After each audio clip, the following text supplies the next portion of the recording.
দেখুন এই প্রতিষ্ঠানে ঢুকছে এবং সব ভাগ বটারা করে নিছে। আমি মাসুদ স্যার এই আপনাকে ভাই নির্বাচনের চাহিদা নির্বাচনের আগে সে টাকাটা ওনার ওই ঘরে দিয়ে আসলাম।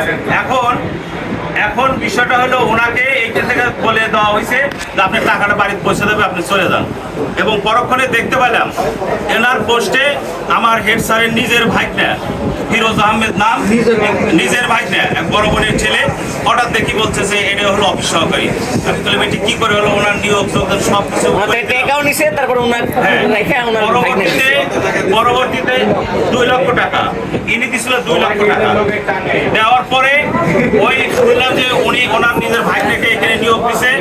আমি খালি বললাম যে আপনি ভাই নেন, অসুবিধা নেই, প্লিজ ভাই আপনার ভাই নেন, ভাইসটা নেন, যাকে নেন আমার কোনো আপত্তি নাই, কিন্তু উনি যে 2 লক্ষ টাকা ক্ষতি করে দিছে এই টাকাটা আপনাকে দিতে হবে। আপনি ওনার টাকাটা পে করে আপনি নেন।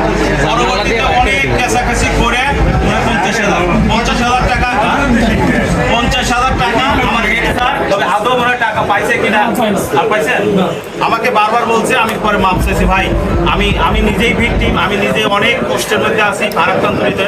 আমি ওই 2 লাখ টাকা, তবে আমি সাক্ষী, মাসুদ রানা সাক্ষী, টাকাটা দিয়ে 50,000 টাকা সরে আপনি ওনার ভাই না আপনার বন্ধু, পরে 50,000 টাকা হেডমাস্টার ওনাকে দিয়ে আসছে, আর 1.5 লাখ টাকা মনে হয় এখনো দেয়নি।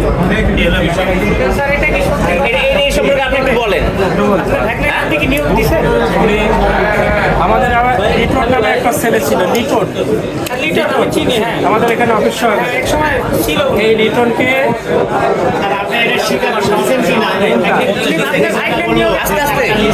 সভাপতি 50,000 টাকা দিচ্ছে। সভাপতি মরে যাচ্ছে, সভাপতি আমাকে বললো ভাই 50,000 টাকা দেওয়া বলেন, আমি পরে দেখি। মানে সভাপতি কিন্তু বললেন টাকা নিলেন না স্যার, বললেন না 50,000 টাকা কিসের নিচ্ছে? দাবিটা ওনাদের না আমাদের স্যার, আমরা জানতে চাই। মানে উনি এসে বললেন স্যার এই আমি ওই কথাতে জানতে চাচ্ছি না স্যার, আপনি এখানে ক্যামেরা আছে, হাতে আছে, আপনি বললেন যে কোনো টাকা পয়সা লেনদেন করেননি। আমি ব্যক্তিগতভাবে কোনো টাকা দেই, ব্যক্তিগতভাবে ওনাকে কেন টাকা দিলেন? আর আমরা কি করে বুঝবো যে আপনাকে একজন ফোন দিয়ে বলছে যে টাকা দিয়ে দেওয়ার আপনি দিয়ে দিলেন? ওর সাথে ডকুমেন্টস আছে, আপনি ফোন দিয়ে বলছেন ডকুমেন্টস আছে? হ্যাঁ, এর সাথে আমার এক বন্ধু ছিল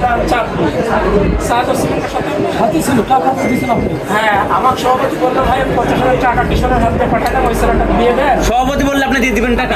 আরে সভাপতির টাকা করেছে না, আপনি মোট থেকে দিচ্ছেন টাকা, তাহলে আপনি তো ফেরেস্তা আপনি আসছেন, আপনি খালি জানেন না আপনার হাতে খালি লেনদেন হয়, আপনি মাধ্যম, আপনি টাকা নেন না। আপনি স্যার বললে যদি ওখানে 20 টাকা দেন দিয়ে দেন, আপনি এখানে দিলেও দিয়ে দেন, আপনি মাধ্যম, আপনি বিকাশ, আপনি কাটেন না নাকি? এবং প্রশ্ন হলো ওনার পরিতে নিয়োগ যে নিয়েছি ওনাকে জিজ্ঞেস করেন ওনার নিজের ভাইটা কিনা। আর ওনাকে কি আপনি ওনাকে নিয়োগ দিয়েছিলেন? স্যার ওনাকে কি নিয়োগ দিয়েছিলেন? হ্যাঁ অবশ্যই বলেন।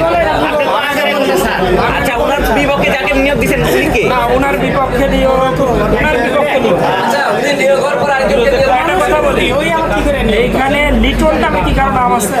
আমার এটি কি আছে না? যা থাকে আপনি লিটন নামে যদি কোনো নাম থেকে থাকে আমি দেখাবো। ভাই আপনি কতদিন কাজ করছিলেন? 5 মাস করার পরে আরেকজন কিভাবে এখানে ঢুকতে পারে?